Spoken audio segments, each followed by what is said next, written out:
Good morning everyone, it's Mark Wiens with migrationology.com. We are back in Osaka, Japan today, and first thing this morning we are heading to the Shitennoji Temple. From there we're gonna do some eating and do some, I'm not sure exactly, but we're gonna do some sightseeing and some eating today.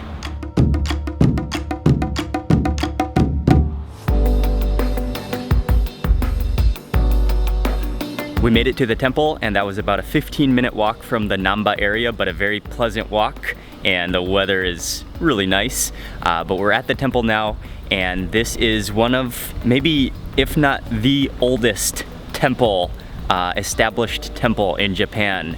And it was established back in 593, making it almost 1,500 years old, although it has been rebuilt many times. One of the parts of the temple that I'm looking forward to is there's a pagoda over that way, I believe, where you can climb to the top for a view. So that's where I'm heading now.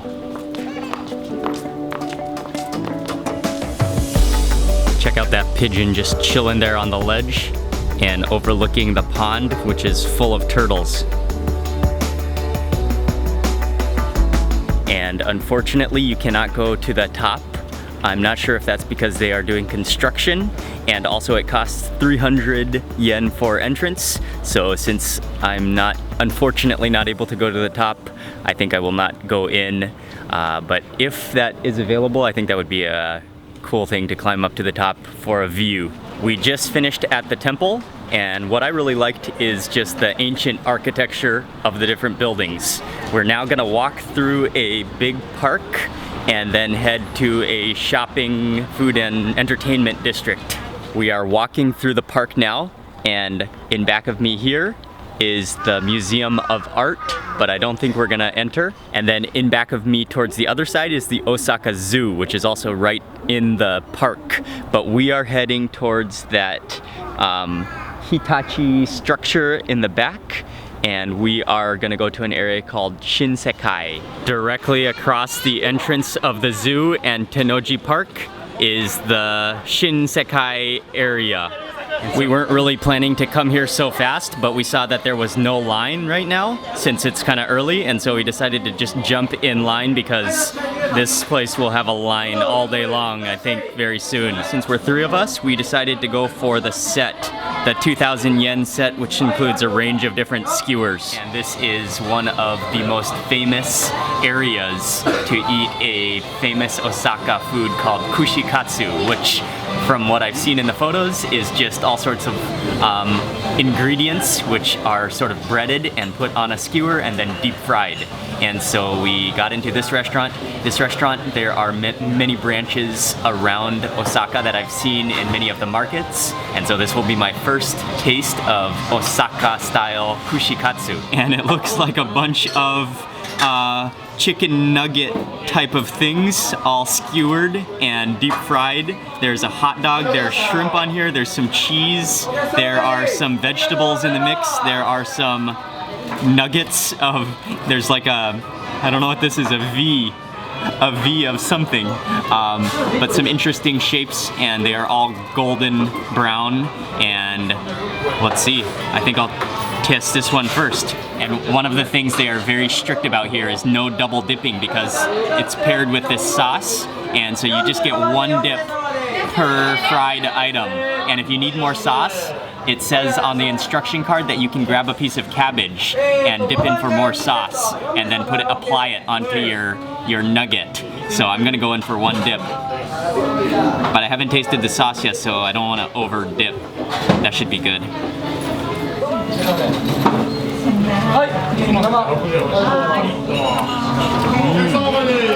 Oh, that one is the meatball. Okay, that is pretty tasty. The deep friedness is very crispy, and then that sauce is, I can definitely taste the Worcestershire flavor. It's a little bit sour and a little bit salty. Let me go in for a dip. And actually, I think you want to go more for a dunk than a dip, because that sauce is really good.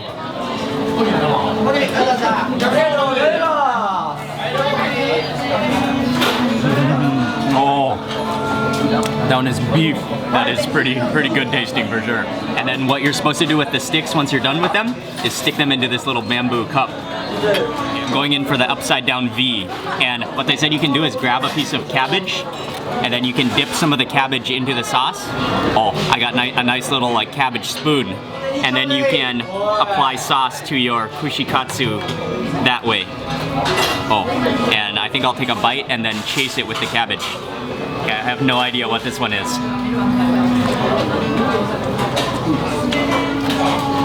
What is that? It kind of tastes like celery. Is it celery? Here, let me look on my menu real fast. Meatball. Lotus root. Oh, that's what it is. It's the asparagus. We finished off all those skewers in just a couple minutes. They go down really easily. But this is the shrimp. And one last dip. One last submerging. One last swim.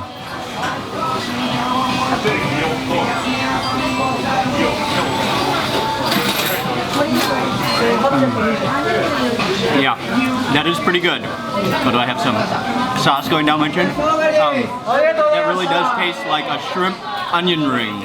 We just finished with our platter of deep fried kushikatsu, and that definitely felt like I just ate an entire plate of chicken nuggets on skewer with sauce. But I'm pleasantly surprised actually that it doesn't sound that good to me. But actually they were very tasty. But it is pretty expensive for what you get, I think, because I'm not even, that was just tasted good. It's not really filling at all, and just kind of a snack and kind of a leisure thing to eat. And this whole area, there are many kushikatsu restaurants. We went to kind of the most famous chain restaurant in this area and in Osaka, but I think there are a lot of options around here that you can try as well.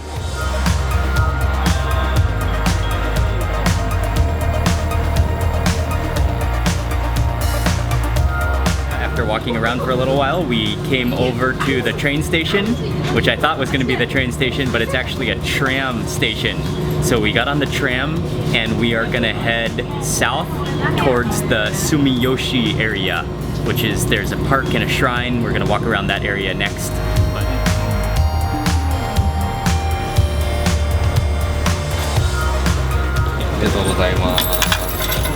We just got off the tram, and I have to say that I didn't even know Osaka had a tram before we got onto it, but that was very convenient, and there should be a park as well as a shrine right in this area that we're gonna check out. One of the most famous parts of visiting this park and temple is the Arch Bridge, which has some ancient history to it, but I think it has been rebuilt a number of times. But it is almost a perfect half moon shape, half circle, and it goes really steep up, painted orange, and there it is right in front of me. So you are supposed to cross over this bridge and then you enter into the main part of the temple.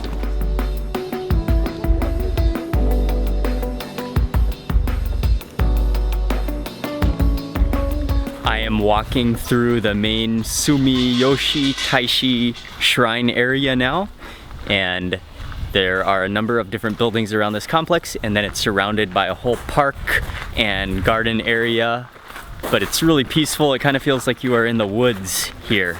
That was very pleasant to walk around. The trees are really nice, and the pine trees back in the complex are also very nice.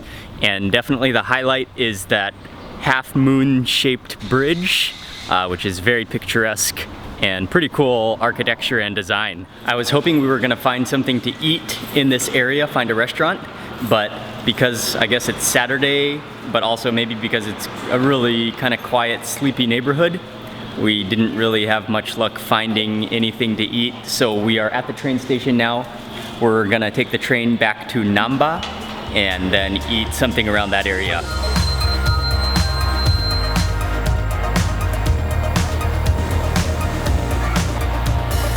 We made it off the train at Namba and we just took a walk down the street, and I think we're gonna stop in for a conveyor belt sushi restaurant.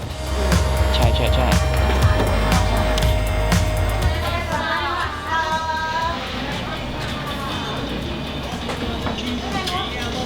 Oh, I think that one is beef. You even grab your own cup off the conveyor belt, and then they have an individual spigot of hot water where you just get hot water and fill your cup, and then you can add in tea. Okay, let me just add some wasabi to the side of my plate there. And this one is the minced tuna with green onions.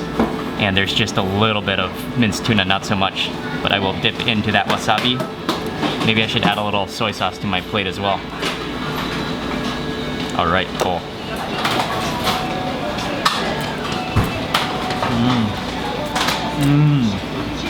Oh, that was a lot of wasabi on that bite.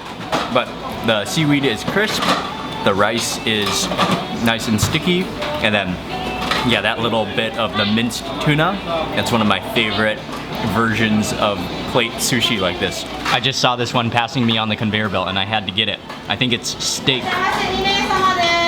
topped with onions, and oh, this one looks fantastic. Dipping it into the soy sauce and wasabi might be dangerous, but I'm willing to risk. Oh yes, everything did fall off as I suspected, but I'm willing to risk it. Now I gotta put this all back on top. All right, let's try to get this. Let me try to get this to my mouth.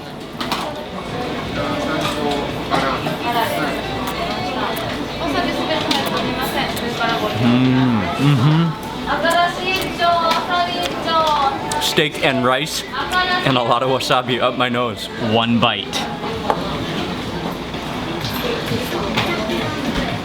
Next bite.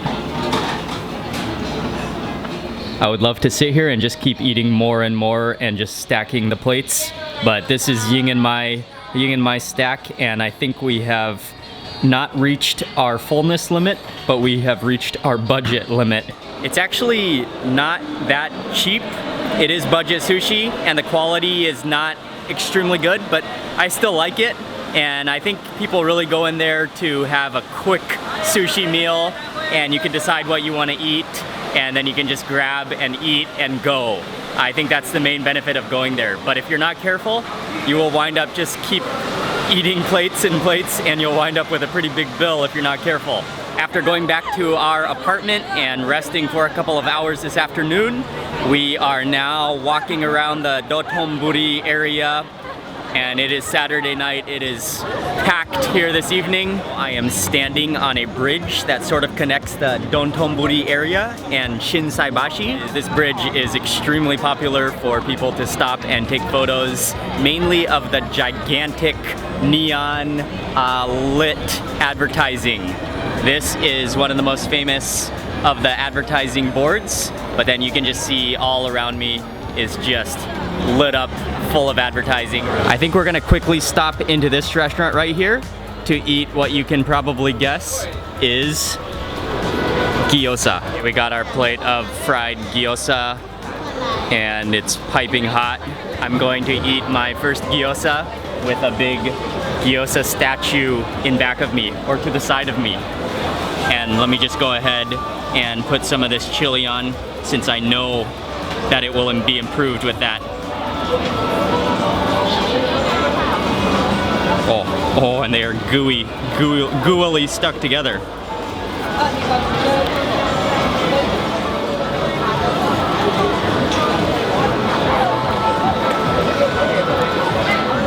Yeah, what's really good is the fried bottom, the pan fried bottom, so it's crisp, and then the other parts of the dumpling wrapper are nice and gooey.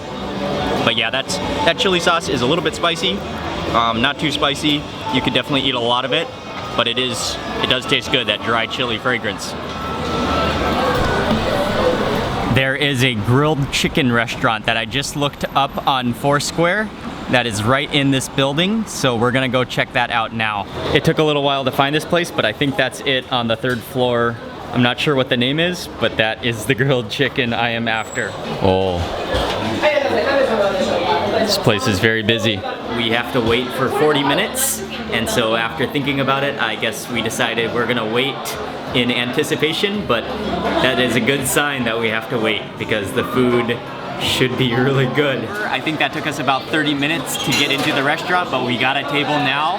As soon as we sat down, the waitress kindly explained their menu, which is actually very simple, and they mainly specialize in chicken, but they have two different kinds of chicken.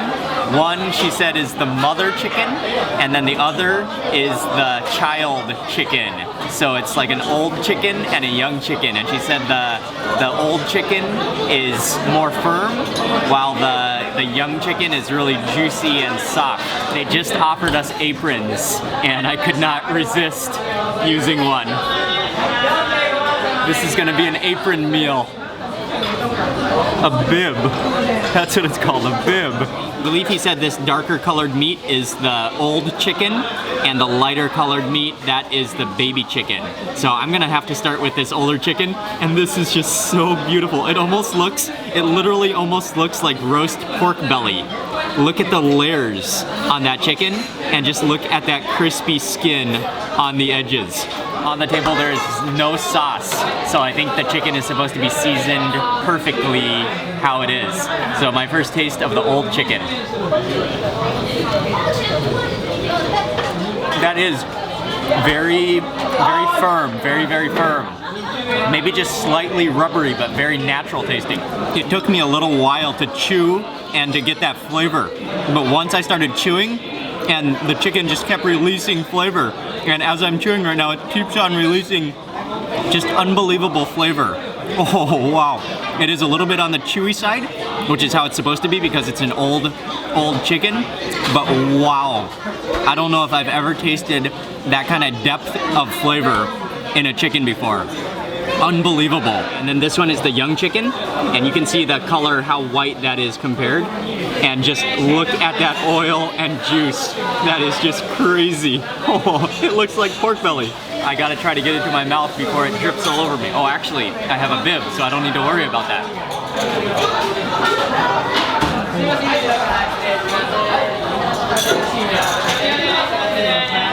Oh, that is so tender.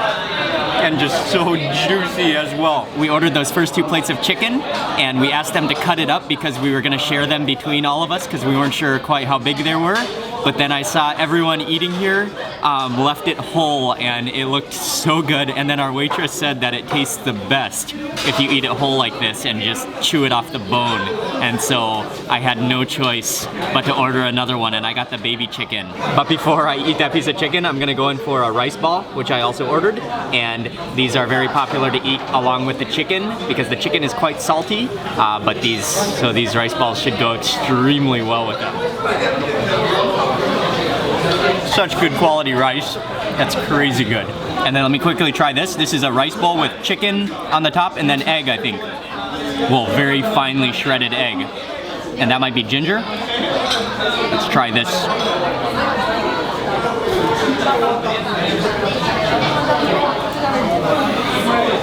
Yeah, that's awesome too. I think they use some of the chicken broth to cook that rice. I am ready to pick this up. And what everybody does is they take a couple of napkins and they wrap it around the end of the drumstick like this, I hope. Oh, look at that. I guess I'll just take my first bite, which I believe is the end of the thigh here.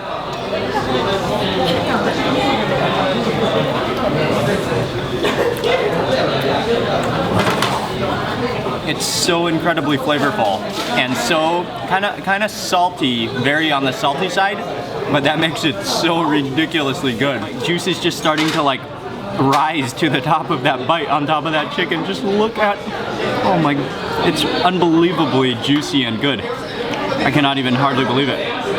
You're gonna need a lot of napkins after eating that. That was extraordinary chicken.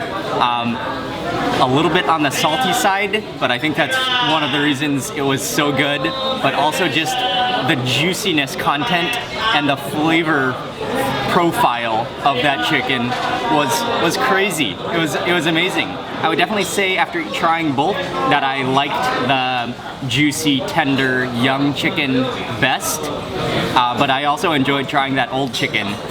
But it was really very, very tough, very rubbery. I definitely got some chicken stuck in my teeth. But the depth of flavor in that old chicken, as I just kept chewing and chewing, it just kept releasing more and more chicken flavor. On that delicious chicken note, I'm gonna end today's video here. Thank you very much for watching, and if you enjoyed this video today, please remember to give it a thumbs up and leave a comment below, and I will see you on the next video. I'm gonna hang up my apron now.